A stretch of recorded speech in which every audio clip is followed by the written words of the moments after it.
everyone, and welcome to Checkpoint. Thank you so much for all that you do for us. Because of your likes, your shares, your comments, our messages are reaching a wider audience. And for this, we want to say thank you, and thank you again. I want to especially appreciate everyone who has followed us over the years, who has been committed. We are 2 years and counting, and all through the season, you have been right here with us. And for this, we are indeed very, very grateful. Remember, at Checkpoint, we give you information that is able to educate, empower, and equip you to become the very best version of yourself. And I'm truly excited to be in your face again. I'm your host, Pastor Ifeoma Eze, and I can't wait to share with you what I have for you today. Now you know how we roll. Now it will be the time for you to invite your friends, your relations, your associates, and your neighbors. Let them know that Checkpoint is on right now. You can't afford to miss Checkpoint because we have good stuff here. All right, don't go anywhere. I'll be back right after the break.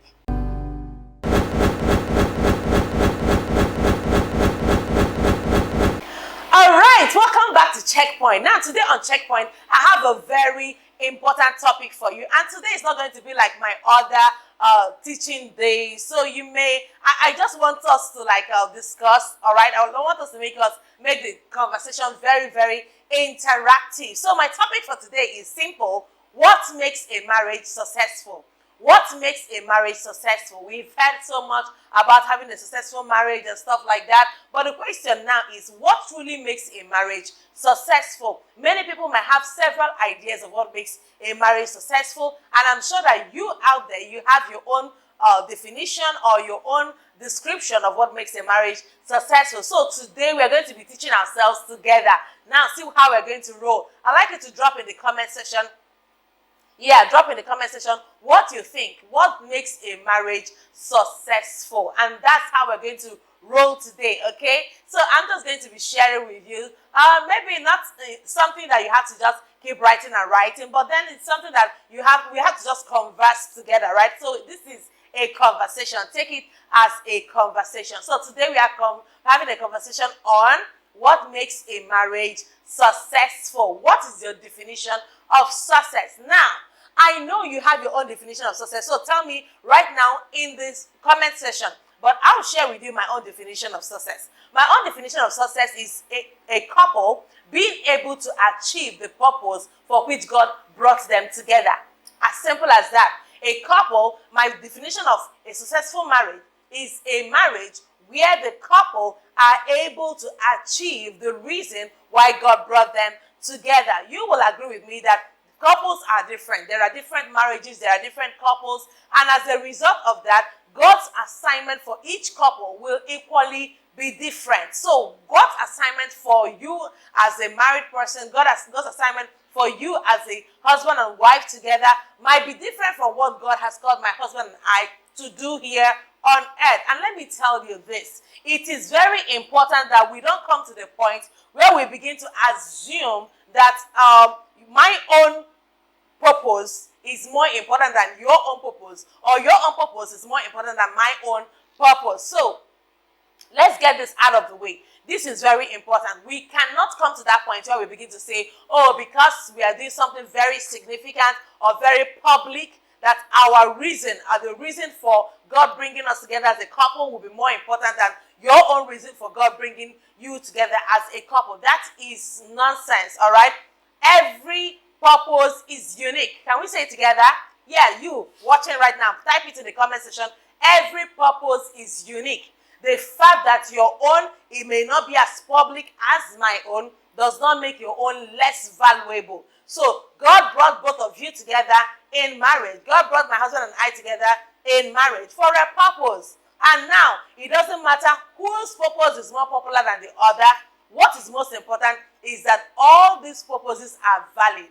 They are legit. They are important to God. So God does not make mistakes. God does not waste his time. There are no coincidences with God. Everything God does for a reason.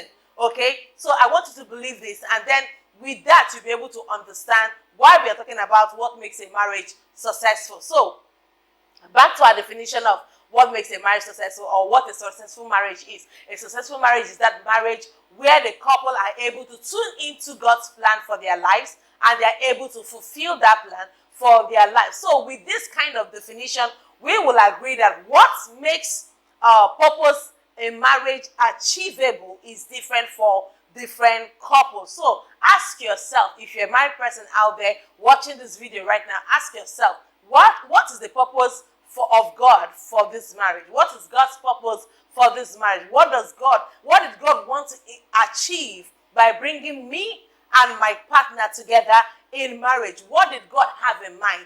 Because when we understand this, only when we understand this, can we be able to focus truly on being able to achieve that purpose. So let's talk about what makes a marriage successful. Number one thing that makes a marriage successful is not that both partners, the husband and wife, the couple, are able to figure out what God has ordained for them to do. So a couple, they're able to discover the purpose of God for their marriage and fulfill it. This is what makes marriage successful. Now, many people have married for different reasons. Some people have married because they looked at time was no longer on their side, and they got married. Some others got married because they felt, oh, my friends are getting married, and that's why I should get married, And others got married because, they said I should get married, and I got married. Others got married because they feel that, that's what other people do. That's what people do in our society. Everybody grows to a certain age, and they get married. But marriage is meant to be by purpose, and that is why you cannot afford to just accept anybody into your life. I got married at the age of 22. For other people, it will be different. Now, I had a plan. I know we have plans, and then God eventually decides what comes to pass, right? So, but you won't say because God eventually decides what will come to pass, you should not have a plan. So I intend, by the grace of God, to be married longer than to be married longer than I was single. Let me say this again. I have intentions to be married for longer than I was single. So, which means that it is my prayer, my intention, that I be in marriage more than 22 years, more than 44 years, more than 66 years. That is my intention. And listen to me, everybody has a right to choose how long they want to live, all right? So you go ahead and choose yours. Don't bother about what I'm choosing. All right, so for different people, it is different. I intend, by the mercies of God, by the grace of God, if the Lord wills, if the Lord tarries, to be married for longer than I was single. And if I intend to be in marriage longer than my single years, that tells me that I have to intentionally choose somebody, select someone who is in alignment with God's will concerning my life. You see, many people just assume, oh, because she's fine, oh, because he's handsome, oh, because he has money, oh, because she's connected, that's why we should get married. But marriage is far more than that. You have to intentionally make sure that the person you want to get married to for the rest of your life, that person is someone who is in alignment with the will of God.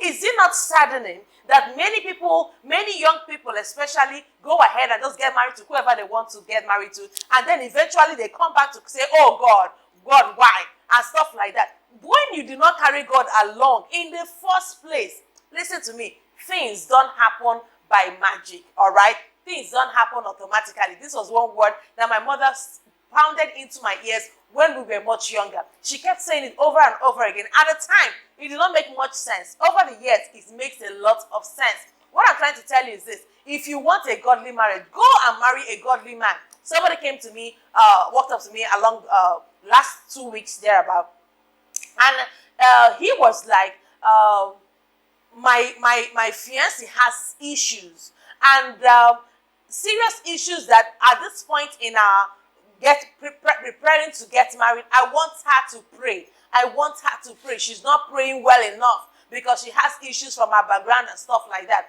And I was like, you guys have printed your wedding card already. He said yes. I said, so what's your plan? He said, I really need her to pray because if she's not praying, it's going to affect my life. I asked her, when you met her, was she a praying lady? So you do not meet her a praying lady until you now solve troubles and solve problems, and you just want her to become a praying lady. Meanwhile, at the beginning, all that attracted you to her was that she was looking really good. So looking really good, does it translate to being a prayerful woman? You know, it is important that we intentionally and deliberately know what to look out for in a person that we want to get married to. This is the beginning, the foundation of many problems in marriage. You see that person, oh, because he has a Christian name, you assume that he is good enough. After all, his name is Daniel. After all, his name is Joseph. So you assume that because he has a Bible name, he must be in alignment with God. But that's not how it works. Several years ago, there was a particular guy I would have married. The pressure was much from family, from everybody, so that I would get married to this person. But I knew right in my heart that this person was not going the same direction with me. Well, he had all the money. As long as I can remember, it was said that in my village, he wired light in an entire street, you know. He has that kind of money, lived in Saudi Arabia, you know. He was well-to-do. Like, he even said to me that if I agreed to his proposal, he was going to buy me a car. I don't know if you know this particular brand of car. Was it Bora or something like that?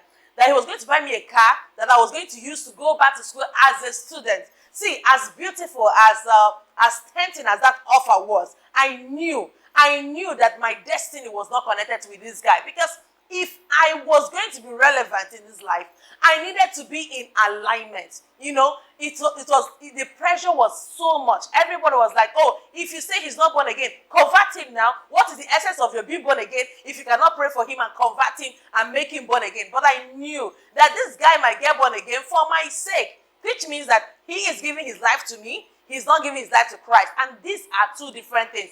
There are many ladies out there. The guy that is following you to church just gave his life to you, and he's just waiting till after the wedding to manifest. The lady who is coming to church now with you, it's possible she did not give her life to Christ. She just gave her life to you. And because she did give her life to you, she's following to church. The moment the marriage does not work, you see that she leaves the church. The moment that the marriage works, you see that she goes back to where she's coming from, because her life was not given to Christ. Her life was given to the person she is targeting or pursuing. So I knew that this guy was not for me. I knew what God wanted me to do in this life. I had an idea. I may not have all of them figured out. I may not have all the blueprints clearly pointed out, but I knew I was born for great things. And this guy, be it as it may that he's already rich, may not be able to help me achieve all of that God has placed in my heart. And that is why I want to tell you young people out there, don't fall for the pressure. He has money. Don't fall for that pressure. Her parents are well connected. Don't fall for that pressure. The first thing you have to seek out for is alignment, because the number one way through which we can know that a marriage is successful is if it fulfills God's purpose for that union. Every union has a purpose. Do you know that there are couples that the only reason why God brought both of them together could be to be able to birth a unique kind of person that will bring deliverance and salvation to an entire generation. What is the name of Moses' father? And then Jochebed, his mother. Both of them came together to give birth to a significant man who was going to deliver the people of Israel out of Egypt. Listen to me. There are different purposes for different marriages. And you have to understand this. You have to understand this, because if you are not in alignment with what God wants for you, several things will go haywire. Jesus, speaking in the book of John chapter 15 verse 5, he said, I am the vine, you are the branches, and without me you can do nothing. If you are a branch, you must be properly aligned to the vine for nutrients to flow through you. If you are not properly aligned, at the end of the day, you will dry up. You'll be a branch that dries up. That is why the number one way through which you can know that a marriage is successful is that marriage is fulfilling God's purpose here on earth. In the book of Malachi, God said, why do I seek a godly union? Why do I hate putting away? Why do I hate divorce? God said clearly in the book of Malachi that he wants godly marriages so that there can be godly seeds. children who are raised and nurtured in God's presence. See, you may be a practicing Christian, you may be a believer, and then you feel your children are not hearing what you are saying, but believe you me, as you keep saying it over and over again, they are hearing what you are saying. They are hearing what you are saying. See, they may not be acting like it now, but over time, it is seeping into their hearts. Keep saying it. Keep saying it. Keep speaking the word over their lives. Keep praying over their lives. Eventually, it will all work out. There is something my mother would always say, that whenever she prays over her children, she said that none of them will go astray. None of them will leave the path.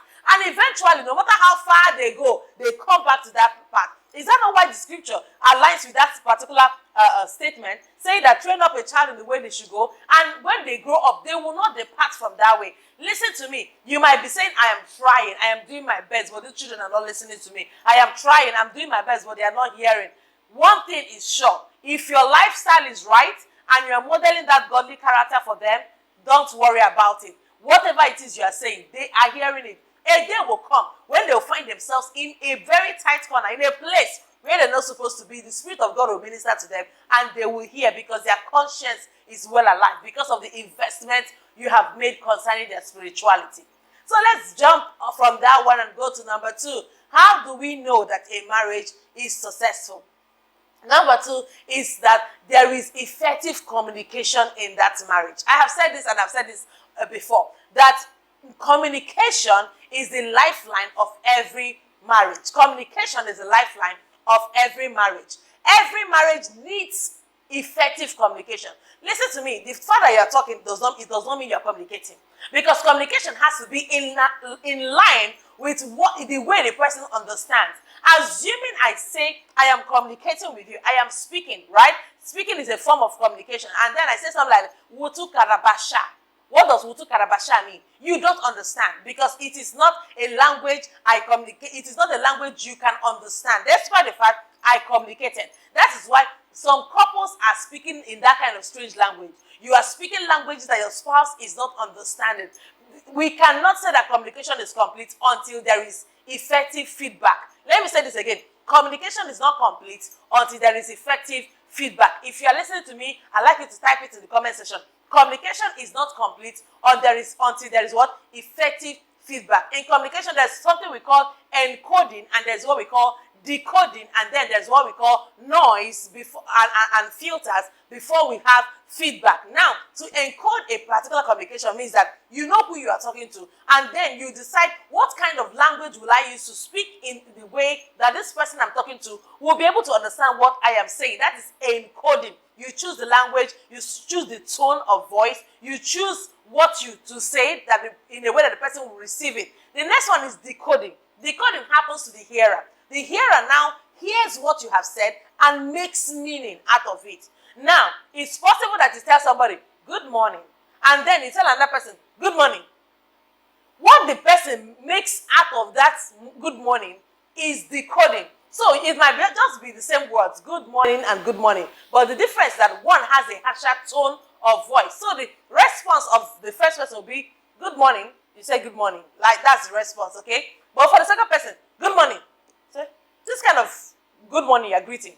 Is everything well? You see, it is the same, exactly the same words, but not the same decoding, because something was altered. The tone of voice. So it is one thing to have encoding in communication, it's another thing to have decoding in communication, and then there are noise.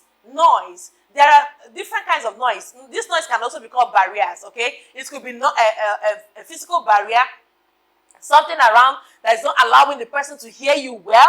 I don't know if you've been in a bus park before and people are yelling or shouting.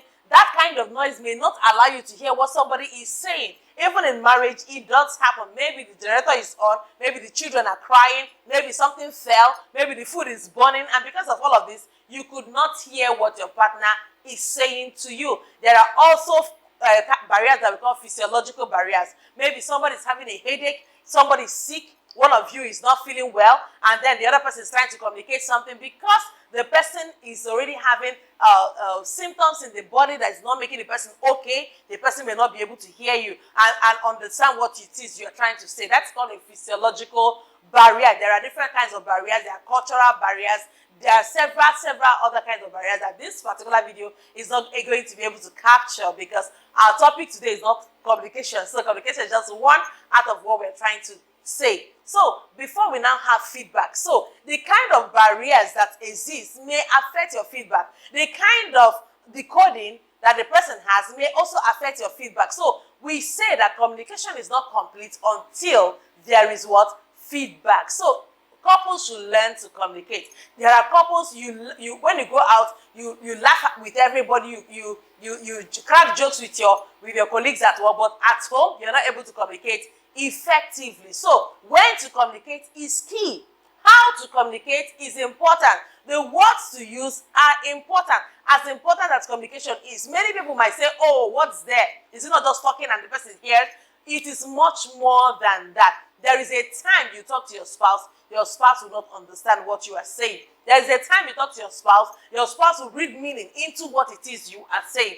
There is a way you talk to your spouse, and your spouse will feel belittled. And even though what you are saying is very important, your spouse will not listen to you because he does not feel respected in that communication. She does not feel valued in that communication.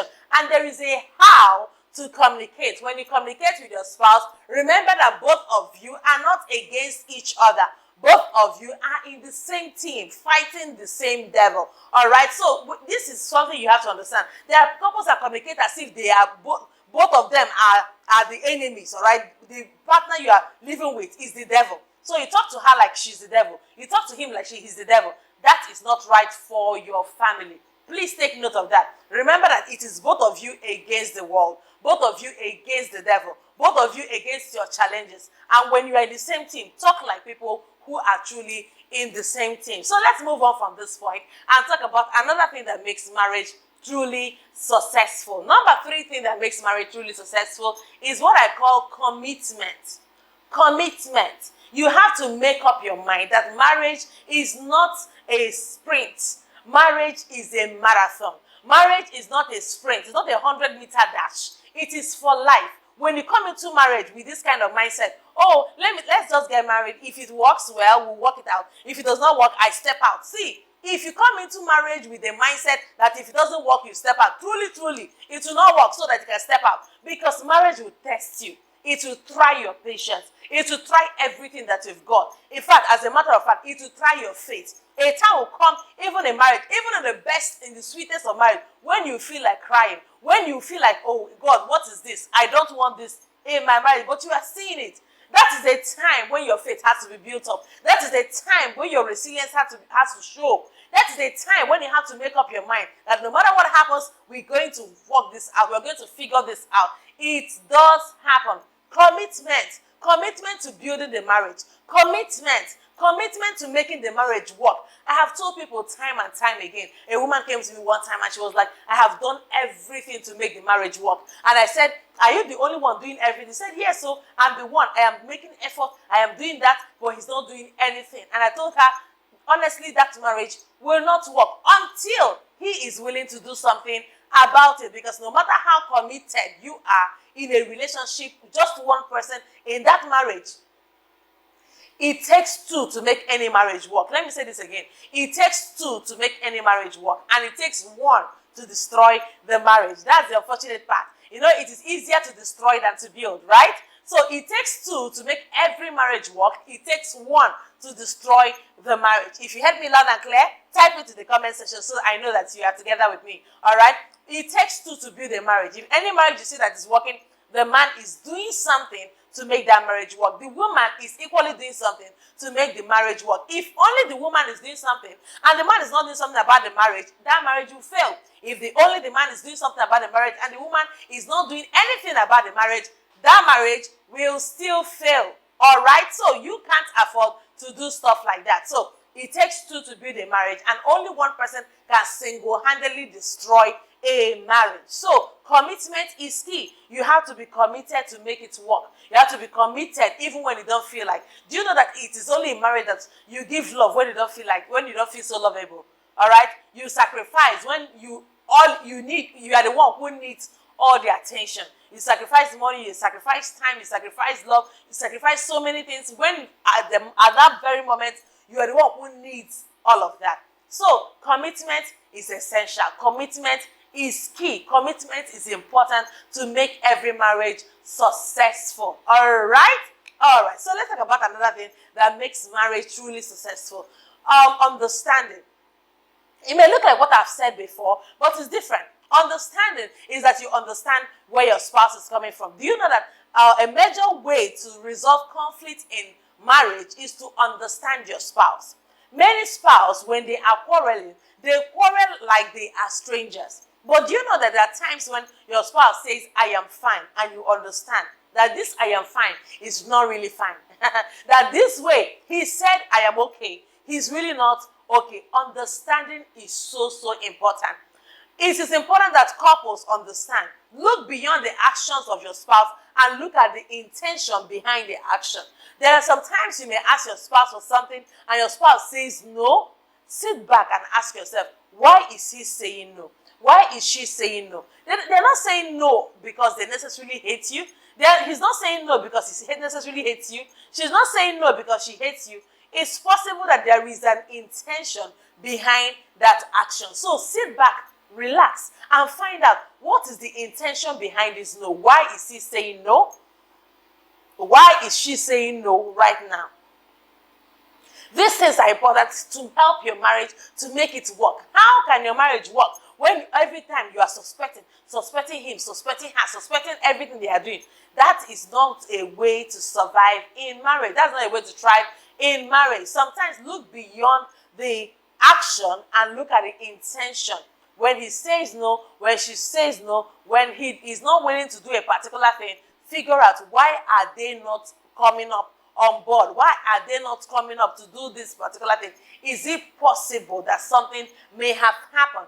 There are times you will say, oh, instead of saying, you must, oh, this is your responsibility. You must do it. You must cook today. It is your responsibility. You must take care of the children today. It is your responsibility. Sometimes understanding will help you to know when to cut that person some slack. He or she has been doing this all the while. So why not you, for a change, switch up and do what he was supposed to do. Switch up and do what she was supposed to do so that there can be mutual understanding in your marriage. My husband and I, we understand ourselves so well that we know when to cut each other some slack. There are times I know that, oh, he has always been up and running. He has been doing this all the time. But this time around, let me take charge of this. Let me take care of this for the sake of love. That is what makes love sweeter.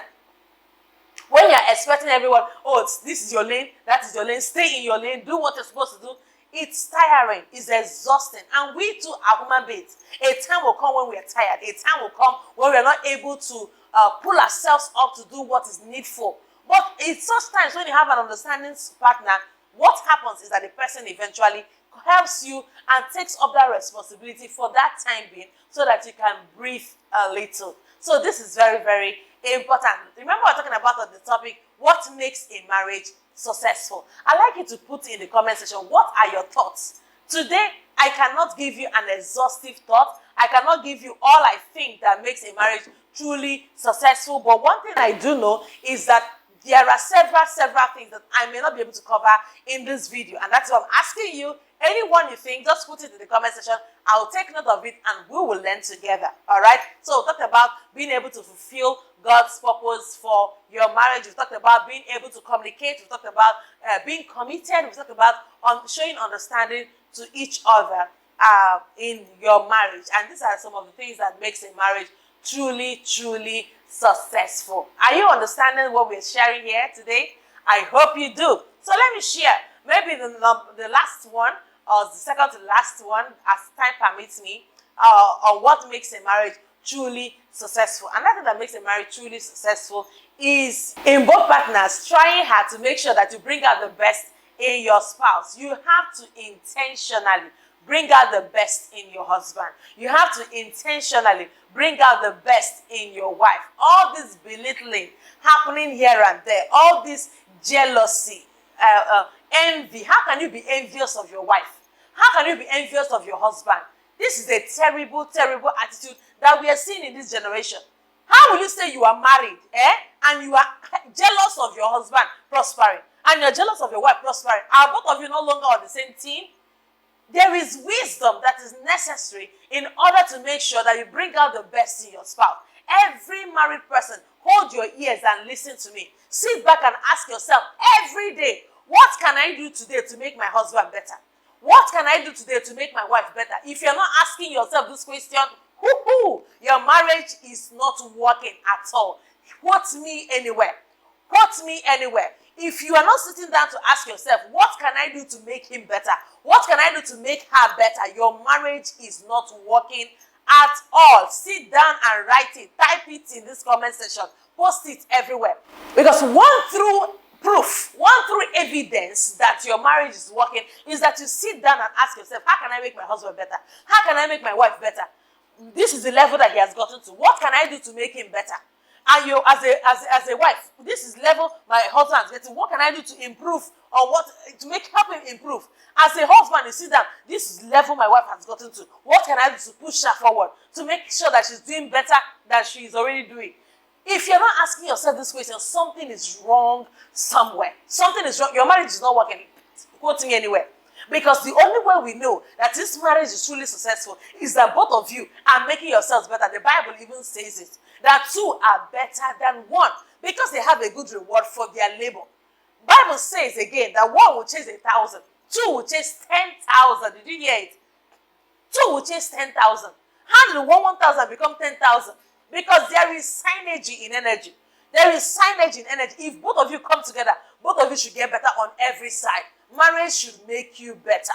Let me say this again. Marriage is meant to make you better. It is true that marriage automatically will not make you better.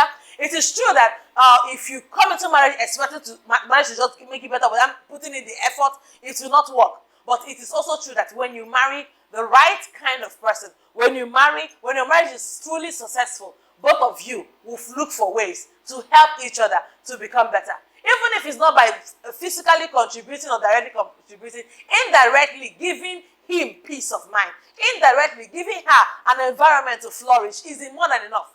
It's more than enough to make anyone to become better. If she has a flourishing environment, an environment that makes her feel at peace, an environment that makes her feel nurtured, feel loved, she will grow, she will get better. If he has an environment that gives him peace, an environment where he's respected, he will think of better things to do with his life. Listen to me, it works. You may not be directly contributing to what it is that they do, but because you are giving them, showing them that understanding, giving them the love, giving them that blissful environment, they would get better. So marriage is meant to make you better. Marriage is meant to make you stronger. You're supposed to improve. You're supposed to get better. You're supposed to flourish in the environment called marriage. So this is another way for you to know that a marriage is truly, truly successful. So I'll be sharing the last one with you today, and we'll be bringing this particular program for today to an end. But I know that, like I said at the beginning, we cannot exhaust the points of what really makes a marriage successful. There's so much to talk about. There's so much to look into. And if you have followed us in Checkpoint, we have several topics on marriage that will be a blessing to you. So please make sure that you go ahead, join us, watch our programs. In fact, subscribe to my YouTube channel right now, okay? Subscribe to my YouTube channel right now, Pastor Ifeoma Eze. This will truly, truly help you, all right? So finally, what makes a marriage successful is that there is true intimacy. Intimacy that cannot be gotten from anyone else. So there is this longing to be with that one special person. There is this longing inside your heart. Is a need in your heart. It's like a vacuum in your heart to be with that one special person. See, you have many special persons. You have fathers, mothers, uncles, aunties, nieces, nephews, cousins, in-laws, friends all around. But then there's just space that is reserved for that one person in your life. Proper intimacy. Intimacy that is not transactional. It is unfortunate that many couples in this generation are having what we call transactional intimacy. So if you give me money and then we can have some time together. If you give me this, then you take this in return. Transactional intimacy. Intimacy was never meant to be transactional in the first place. And this is why what we have to know, because in this crazy world, when people are learning all the bad things and learning from the world instead of learning from the word of God, intimacy is not meant to be transactional. It is something that is very, very unconditional. Very, very unconditional. Solomon, in the book of Songs of Solomon, said that thou art fair, my love, and there is no spot in thee. You know, you come to that point where even though she's freckled, even though there are several obvious spots, your eye cannot see it anymore.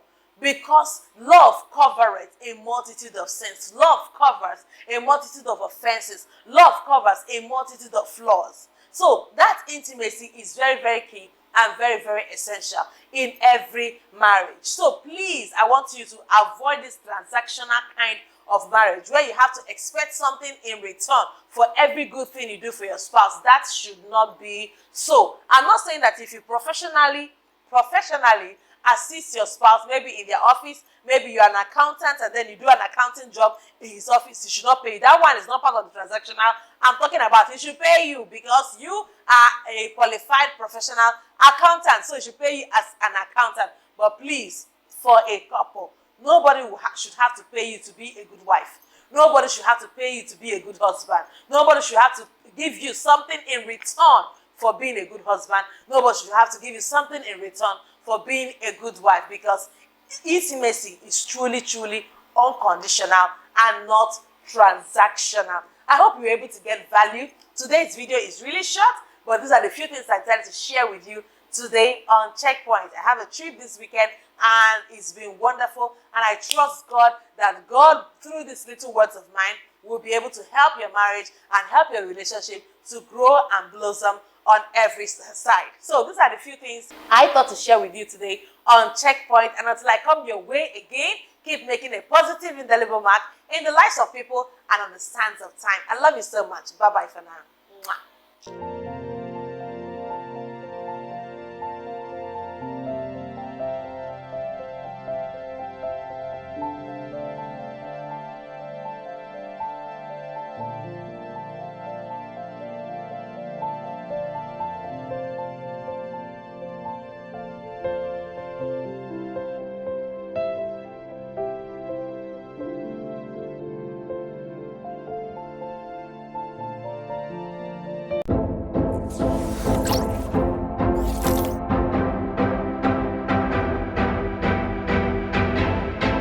Hi everyone, I hope you are blessed by that message. All right, so I want you to just go ahead and support us. If you are led, go ahead and just sow into the account right on the screen.